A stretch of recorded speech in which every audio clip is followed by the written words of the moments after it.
बिस्मिल्लाहिर्रहमानिर्रहीम। स्टूडेंट, आज का जो हम टॉपिक डिस्कस करेंगे वो मेजर ऑफ डिस्पर्जन है। डिस्पर्जन बेसिकली किसे कहते हैं? स्टूडेंट, आपने जब भी चैप्टर डिस्कस किए वो एक सीक्वेंस वाइज किया। आपने फर्स्ट ऑफ ऑल स्टैटिस्टिक्स में आपने बेसिक कॉन्सेप्ट क्लियर किए, देन आपने बताया कि प्रेजेंटेशन ऑफ डेटा क्या है, कि हम डेटा को किस तरह प्रेजेंट कर सकते हैं। आपने ग्राफ पढ़े, डायग्राम्स पढ़े, फ्रीक्वेंसी डिस्ट्रीब्यूशंस पढ़े जो कि मोस्ट इंपॉर्टेंट थे, पाई डायग्राम पढ़े, पिक्टोग्राम्स, ईच एंड एवरीथिंग आप डिस्कस कर चुके हो। फिर हमने बताया कि हमें प्रेजेंटेशन ऑफ डेटा तो पता चल जाता है, लेकिन अगर हमें एक सिंगल वैल्यू चाहिए जो कि आपके होल डेटा को रिप्रेजेंट करे तो आपने फिर क्या यूज़ करना है। तो हमने एवरेजेस को डिस्कस किया, जिसको हम कहते थे मेजर ऑफ लोकेशन या major of dispersion, measure of location और मेजर ऑफ सेंट्रल टेंडेंसी, जो कि आपको एक सिंगल वैल्यू बताती है जो कि आपके होल डेटा को रिप्रेजेंट कर रही होती है। अब स्टूडेंट, आपके पास क्योंकि मेजर ऑफ डिस्पर्जन आ रहा है तो इसमें हमने अब बताना है कि हमारे पास डिस्पर्जन मीन्स क्या है, कि आपकी वैल्यूज़ कितनी डिस्पर्स हैं अपनी एवरेज वैल्यू से। कि अगर हम बता देते हैं कि हमारे पास जो एवरेज वैल्यूज़ है वो क्या है, एक्स बार फॉर एग्जांपल यहाँ आ रही है, या आपके पास एक सिंगल वैल्यू है that represent the whole data, लेकिन आपने बताना है कि जो आपकी अदर वैल्यूज़ हैं वो आपकी एवरेज वैल्यू से कितनी दूरी पर हैं, कितनी फैली हुई हैं, सेपरेट हैं, कितनी डिस्पर्स हुई हैं। That is called the measure of dispersion. इसको हम कहते हैं मेजर ऑफ डिस्पर्जन। ये वेरिएशंस को नोट करता है कि आपके जो डेटा है उसमें कितनी वेरिएशंस आ रही हैं आपकी एवरेज वैल्यू से। हम यही पढ़ते हैं कि डिस्पर्जन जो मतलब है, डिस्पर्स है कि आपकी जो वैल्यूज़ हैं वो आपकी एवरेज वैल्यू से कितनी दूर हैं, डिस्पर्स कर रही हैं, या उनमें कितनी ज़्यादा वेरिएशंस हैं। ठीक है, अब डिस्पर्जन का अगर हम कॉन्सेप्ट क्लियर कर रहे हैं तो हम कहते हैं dispersion refers to the variations of the items among themselves around an average. आपको यही बता रही हूँ कि एवरेज से कितनी दूरी पे हैं आपकी जो वैल्यूज़ हैं, उनमें कितनी वेरिएशंस हैं। That is also describes the measure of dispersion. वो आप डिस्क्राइब करते हो in the measure of dispersion में। Greater the variation amongst the different items of a series the more will be the dispersion.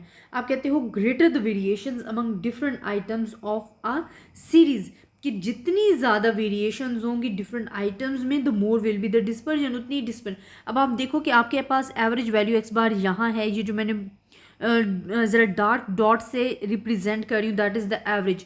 अब देखो जो इसकी वेरिएशंस हैं वो लेस होंगी एज़ कम्पेयर टू इससे। अगर हम वेरिएट के कंपैरिजन करते हैं तो जितना ज़्यादा आप में वेरिएशंस होंगी, जितनी ज़्यादा दूरी होगी, आपकी उतनी वैल्यूज़ जो है वो डिस्पर्स करेगी अबाउट योर एवरेज वैल्यू से, अबाउट योर डेटा से। एवरेज सिंगल वैल्यू से that represent the whole data को रिप्रेजेंट कर रही होती है।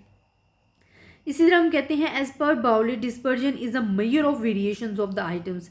इट्स अ डेफिनेशंस हमारे पास आ जाती है कि डिस्पर्जन जो है वो is a measure of variations of items, कि वो जो आपके पास आइटम्स हैं, कमोडिटीज़ हैं, आपके पास जो नंबर हैं, वैल्यूज़ गिवन हैं, उससे कितनी दूरी पे हैं या उनमें कितनी वेरिएशंस हैं एवरेज वैल्यू से कंपेयर करने से, कि एवरेज वैल्यू कहाँ है और उस एवरेज वैल्यू से कितनी दूर हैं आपकी values. That is called the dispersion, that is the measure of dispersion. ये आपका सिर्फ मेजर ऑफ डिस्पर्जन का कॉन्सेप्ट क्लियर किया। अब स्टूडेंट, नेक्स्ट अगर हम आगे डिस्कस करें तो हमारे पास डिफरेंट मेजर्स ऑफ हमारे पास डिफरेंट मेजर्स ऑफ डिस्पर्जन आ जाती हैं। फर्स्ट ऑफ ऑल हम डिस्कस करते हैं अपने objectives of major of dispersion को, एंड देन हम पैटर्न्स पढ़ेंगे गुड मेजर ऑफ डिस्पर्जन के होने के लिए क्या चीज़ ज़रूरी है, कौन से पॉइंट होने ज़रूरी हैं, कि क्या वो फुलफिल कर रहे हैं या नहीं कर रहे। अब देखिए ऑब्जेक्टिव क्या है, इसका पर्पज़ क्या है मेजर ऑफ डिस्पर्जन का।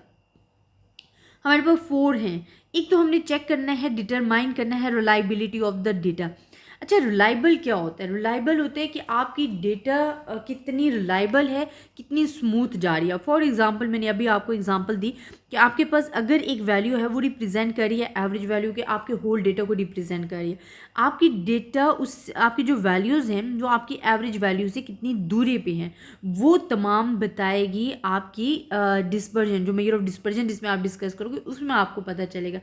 आपको पता चलेगा अगर हम डेटा को कंपेयर कर रहे हैं, ये भी आपके पास एवरेज वैल्यू, अगर आपके पास वैल्यूज़ लाई कर रही हैं लाइक दिस, ठीक है, तो आपके पास क्या है, डेटा रिलायबल है कि वो इतने दूरी पे नहीं है, उसमें इतनी वेरिएशंस नहीं है। लेकिन अगर आपके पास वैल्यूज़ ऐसे हैं तो आपके पास जो डेटा है उसमें वेरिएशंस बहुत ज़्यादा है, उसमें रिलायबिलिटी कम हो जाएगी, कि वो रिलायबल कम हो जाएगा। तो ये सबसे पहले हमें बताती है रिलायबिलिटी के बारे में।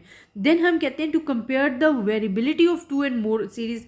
ये तो हमें पता है कि जो मेजर ऑफ डिस्पर्जन है वो चेक की वेरिएबिलिटी करती है, चेंजेस को चेक करती है आपकी 2 और मोर सीरीज को, जैसे कि मैंने अभी आप कंपैरिजन कर रही हूँ first series and second series को। थर्ड हम कहते हैं to facilitating the use of other statistical measures, ये हमें फैसिलिटेट करती है अदर्स मेयर ऑफ स्टैटिस्टिकल जो मेयर्स हम यूज़ करेंगे उनके लिए फैसिलिटेट कर रही होती है, सहूलियात मुहैया, क्योंकि इनमें कुछ बेसिक कॉन्सेप्ट जब आप पढ़ोगे तो आपको खुद पता चलेगा कि हमें कितने फैसिलिटेट कर रही है अदर स्टैटिस्टिकल मेयर्स के लिए। Basics of statistical quality control, statistical quality control के लिए आपके पास मेजर ऑफ डिस्पर्जन यूज हो रही होती है। क्यों? क्योंकि ये रिलायबिलिटी को चेक करती है एंड वेरिएबिलिटी को नोट करती है, तो that is the most important objective major of dispersion. इसी तरह हमारे पास आ जाता है कि अगर हम properties of a good measure of dispersion कहते हैं या कुछ रूल्स फॉलो करने हैं आपके पास एक अच्छे मेजर ऑफ डिस्पर्जन के लिए, तो क्या होना चाहिए? एक तो इजीली टू अंडरस्टैंड हो, कि आपको वो फ़ौरन से समझ आ जाए, उसमें कोई क्रिटिकल वैल्यूज़ ना गिवन हो, कोई ऐसी चीज़ ना गिवन हो जो कि आपके लिए मुश्किल पैदा करे, तो ईजी टू अंडरस्टैंड हो कि आप फ़ौरन उस चीज़ को पिक कर सको, अंडरस्टैंड कर सको।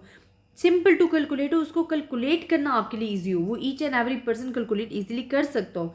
यूनिकली डिफाइंड, आपके पास वो क्या हो? Uniquely defined.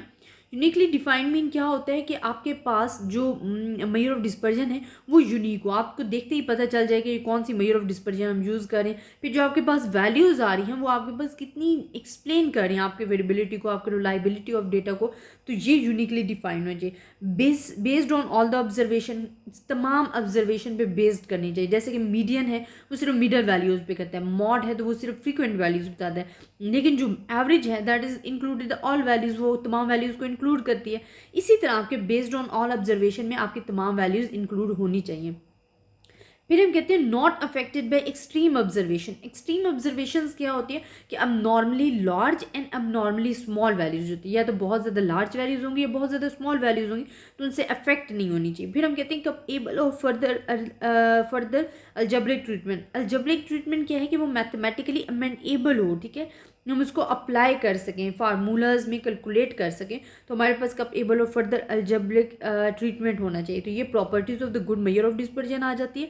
जैसे हम कहते हैं कि बेसिक जो हमारे पास पॉइंट जो हमें रूल्स एंड रेगुलेशन याद रखने हैं for the measure of dispersion के लिए, वो आपके पास ये हो कि अगर एक एवरेज मेजर ऑफ डिस्पर्जन ये फुलफिल कर रही है, that is called the good measure of dispersion, तो वो आपके पास एक गुड और अच्छी मेजर ऑफ डिस्पर्जन होगी। इसी तरह स्टूडेंट इंशाल्लाह हम आगे मेजर ऑफ डिस्पर्जन को भी डिस्कस करेंगे। आई होप आपको मेरा लेक्चर पसंद आया होगा। अगर आपको इसमें भी किसी किस्म की प्रॉब्लम है तो आप मुझसे डिस्कस कर सकते हो। बहुत ही इंपॉर्टेंट नोट्स हैं, तभी मैं आपसे शेयर कर रही हूँ। अपनी दुआ में याद रखिएगा। अल्लाह हाफिज़।